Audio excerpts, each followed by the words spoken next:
Juste une petite dernière question, parce qu'on avait reçu Bernard Stiegler Oui. pour vous. C'est quoi votre regard sur le revenu de base?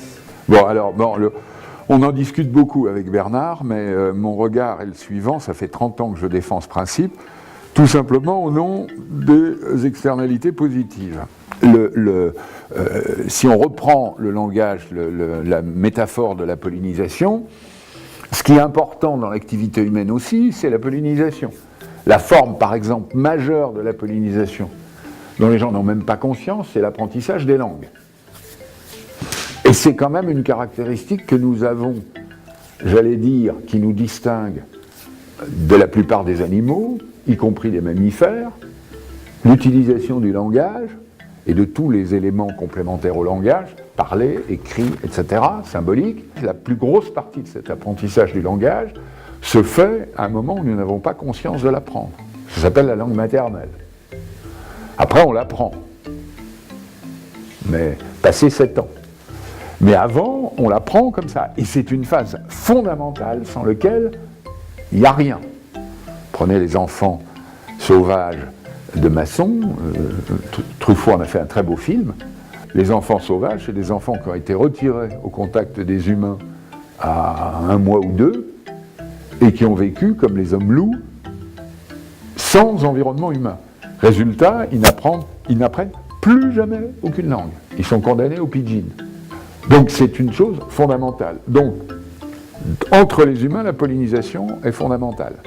Si vous ajoutez que le réseau numérique démultiplie ses possibilités d'intelligence, de mise en commun, etc., vous pouvez dire qu'une grande partie de la civilisation et des choses utiles dans la vie s'est produite comme ça. Et c'est produit par tout le monde.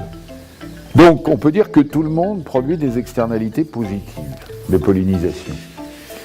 Et comme elles sont très très importantes au regard de la taille minuscule de l'économie matérielle, que l'économie matérielle, notamment numérique, se précarise de plus en plus et met à mal le modèle classique du salariat qui avait quand même mis 5 siècles à émerger, eh bien je considère que le revenu d'existence est un revenu qui rétribue la contribution de tout individu dans une société à la production générale.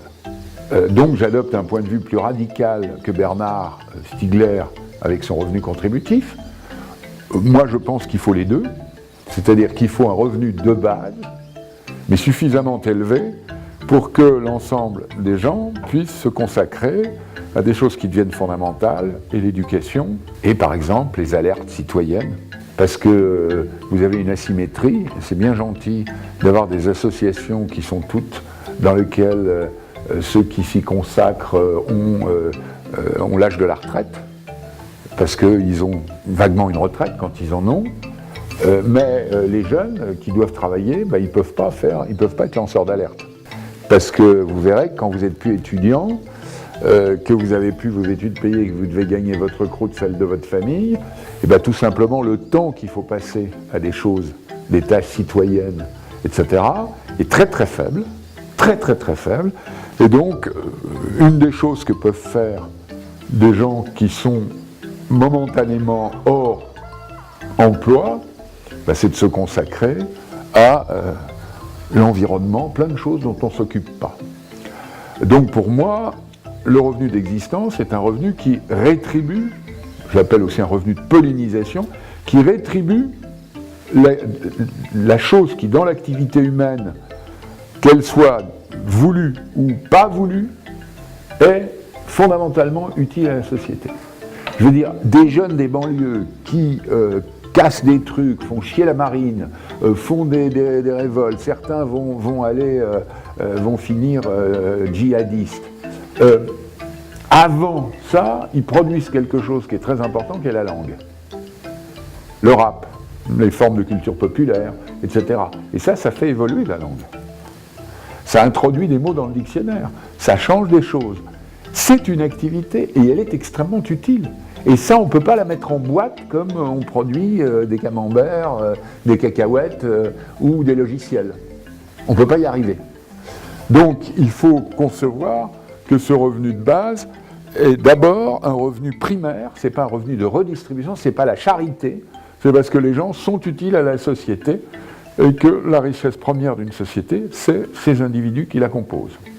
La deuxième raison, c'est que le numérique, et là on partage totalement, je partage le diagnostic avec Bernard, le numérique va avoir, dernière version, c'est-à-dire l'intelligence artificielle faible, va avoir des effets cataclysmiques sur l'emploi, analogue à celui de la révolution industrielle. Le premier numérique a été gentil, il a permis la délocalisation, alors ça a eu des effets sérieux sur le chômage industriel, la désindustrialisation dans les pays développés, l'industrialisation de la Chine, de l'Inde, de l'Éthiopie, tout ce qu'on veut, mais c'était des effets qui ont été contenus. Même si ça a généré le populisme, 10%, 15% de chômage, 30% chez les jeunes.